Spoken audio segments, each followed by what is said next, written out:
वे जहरीले लोग सबसे घातक होते हैं जो जादू टोने में शामिल हैं। उनके करीबी और प्रियजनों के जीवन में राक्षसी गतिविधियां पक्का होती रहती हैं जो समझ से काफी परे हैं। आज की भयानक घटना इसी के बारे में है। इस खतरनाक मामले में आप जो बातें आज जानने वाले हैं, इससे आपको ये समझने में मदद मिलेगी कि ऐसे जड़हीन लोग कैसे दूसरों के जीवन में काला जादू करते हैं। ये जीवन बचाने वाली जानकारी है क्योंकि ये उनके अटैक के तरीकों के गुप्त रहस्यों को उजागर करेगी। हेलो दोस्तों, मेरा नाम अमन है। मैं आप सभी के मनपसंद यूट्यूब चैनल कहानी रंगमंच में आपका स्वागत करती हूँ। उम्मीद करती हूँ कि आप सभी अच्छे और स्वस्थ होंगे। इसी तरह की वीडियो देखने के लिए हमेशा मेरे साथ बने रहिए। तो चलिए शुरू करते हैं आज का भयानक किस्सा। दोस्तों, आज का जो किस्सा है ये पूना के एक कॉलेज के हॉस्टल का किस्सा है। एक कॉलेज में ना 9 लड़कियां पढ़ती हैं। इनका ग्रुप जो है ना बहुत ही ज़्यादा फेमस है। ये एक ही हॉस्टल में रहती हैं। इनमें ना जो 5 लड़कियां हैं वो मेन है। एक का नाम है प्रिया, दूसरी का नाम है हीना, तीसरी का नाम माया है, चौथी का नाम ज्योति है और 5वीं का नाम प्रीति है। ये जो लड़कियां हैं ना आपस में बहुत ज़्यादा घुल मिल के रहती हैं। जो प्रिया और हीना है ना ये पढ़ाई में बहुत ज़्यादा इंटेलिजेंट हैं। जो माया है वो देखने में बहुत ही खूबसूरत है और प्रीति काफ़ी पैसे वाली है। जो ज्योति है ना ये मिडिल क्लास से बिलोंग करती है और ये देखने में भी ठीक ठाक है, ज़्यादा खूबसूरत नहीं है। ज्योति को ना आदत है कम सोने की। ये रात को ना बहुत कम सोती है और ये क्या करती है, रात को ना पता नहीं कहाँ चली जाती है और कब रूम में आती है, किसी को कुछ पता नहीं चलता है। कई बार इसकी फ्रेंड्स ने इसको पूछा भी है, भाई तो कहाँ जाती है रात को। ये ना बस ही करके बात टाल देती है, किसी को कुछ नहीं बताती है। अब क्या होता है, एग्ज़ाम से 15 दिन पहले ना प्रिया का बर्थडे आता है। तो सब लोग क्या करते हैं, एक छोटा सा केक मंगवाते हैं, कोल्ड ड्रिंक पीते हैं और छोटा सा एक गेट टुगेदर करते हैं, नाचते गाते हैं। ज्योति के हाथ में ना एक स्प्रे होता है। वो क्या करती है, प्रिया के ना बालों में उस स्प्रे से कुछ छिड़क देती है। अब थोड़े ही टाइम के बाद ना प्रिया को अचानक से सर दर्द हो जाता है।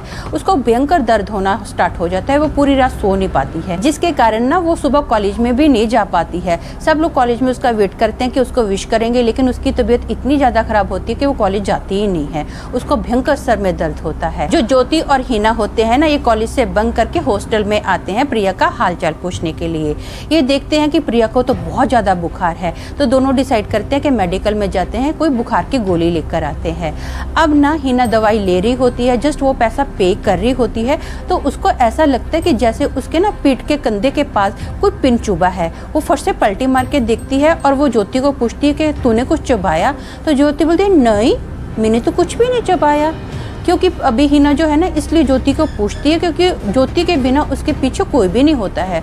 वो बोलती सच्ची सच्ची बोल, तूने क्या चुबाया है। तो ज्योति ऐसा रिएक्ट करती है, अरे नहीं बाबा मैंने कुछ नहीं चुबाया, मैं तो सच्ची बोलती हूँ, देख मेरे हाथों में भी कुछ नहीं है। तो उसको ना थोड़ा अजीब लगता है कि ऐसे कैसे हो सकता है, मेरे कंधे पे कुछ तो चुबाया है, लेकिन ये बोलती है कि मैंने नहीं चबाया।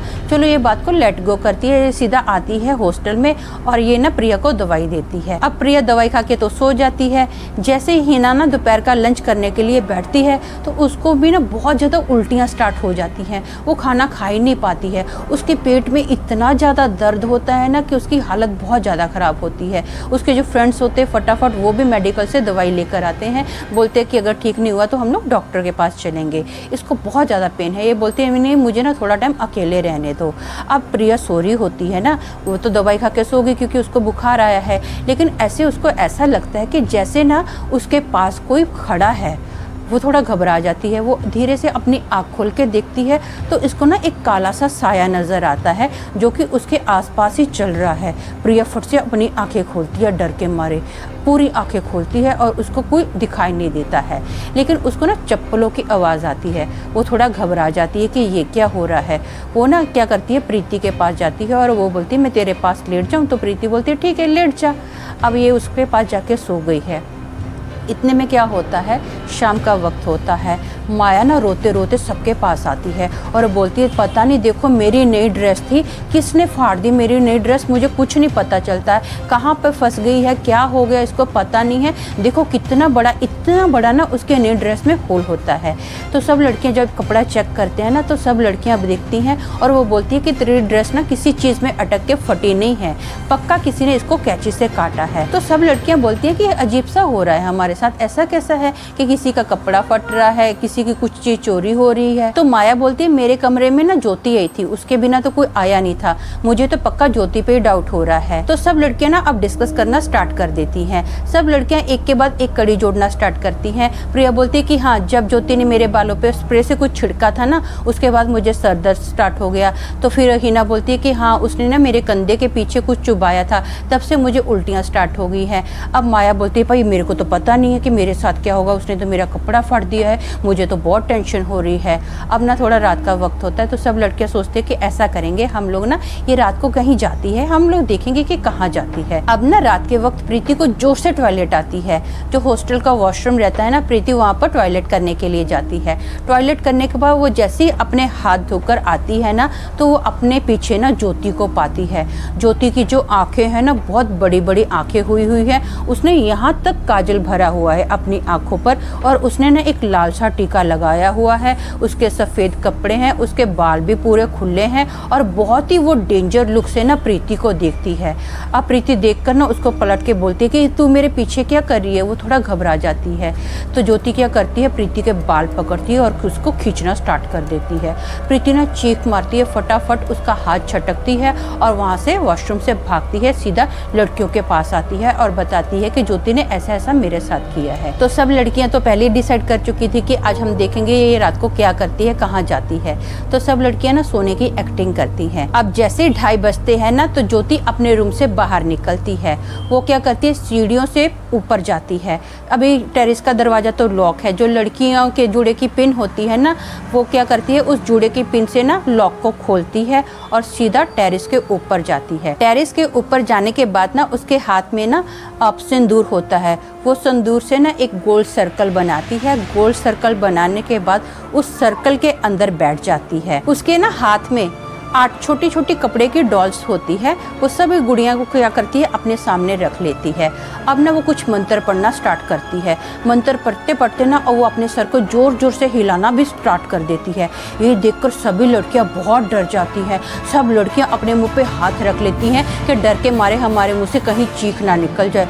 सब लड़कियों की जो आंखें हैं ना बड़ी बड़ी हो जाती है, क्योंकि जो ज्योति कर रही होती है ना, इस एज में कोई भी लड़की ऐसा नहीं कर रही होती है। क्योंकि ज्योति ना कोई नॉर्मल लड़की नहीं लग रही होती है, बहुत ही खूंखार डरावनी दिख रही होती है उस वक्त, और अजीब से वो डरावनी से कुछ मंत्र भी जोर जोर से पढ़ती जा रही है। अब ना ज्योति क्या करती है, एक एक गुड़िया उठाती है और सबका नाम लेती जाती है। जैसे वो प्रिया का नाम लिया और उसके सर पर पिन चुभाती है। फिर उसने क्या किया, प्रीति का नाम लिया और वो गुड़िया उठाई और उसके डॉल के सर में पिन चुभा दी। ऐसे कर करके ना उसने 8 डॉल उठाई, 8 अपनी फ्रेंड्स का नाम लिया और सबके ना सर में पिन चुभा दी। ये देखकर लड़कियों के तो बाप रे बाप पैर कांपने लग गए। उनके तो पैर नहीं हिल रहे थे कि अब हम करें तो क्या करें। अब ना जो ज्योति है ना, वो क्या करती है, मंत्र पढ़ते पढ़ते सीधा अभी जमीन को छोड़ के हवा में उड़ना स्टार्ट कर देती है। ये देखकर प्रीति जोर से चीखती है। अब ज्योति टर्न मार के देखती है और वो देखती है कि सब लड़कियों ने ज्योति को देख लिया है। ज्योति सीधा हवा में उड़ती हुई लड़कियों की ओर आ रही है। सब लड़कियां चीखते हुए, चिल्लाते हुए ना, बहुत रोते हुए फटाफट सीढ़ियों से नीचे उतरती हैं और सीधा ना हॉस्टल के वार्डन के पास जाती हैं और पूरी बात बता देती हैं कि ज्योति ऐसा ऐसा कर रही थी। अब वार्डन भी ना लोगों को देखती है कि इतने लोग डरे हुए, इतने स्टूडेंट्स का हाल देखो क्या है। वो क्या करती है, सिक्योरिटी गार्ड को अपने साथ लेती है, सीधा ज्योति का रूम खटखटाना स्टार्ट कर देती है। ज्योति दरवाजा ही नहीं खोलती है। तो ये वार्डन ना उसको सीधा वार्निंग करती है, अगर तू दरवाजा नहीं खोलेगी ना तो हम तेरा रूम का दरवाजा तोड़ देंगे। ज्योति ना गुस्से से धाड़ देने दरवाजा खोलती है। अब ज्योति का जो मुंह है ना बहुत ही डरावना है। गुस्से के मारे उसकी पूरी आंखें लाल लाल हुई हैं। वो गुस्से से ना ऐसे वार्डन को देखती है कि जैसे उसको कच्चा चबा जाएगी।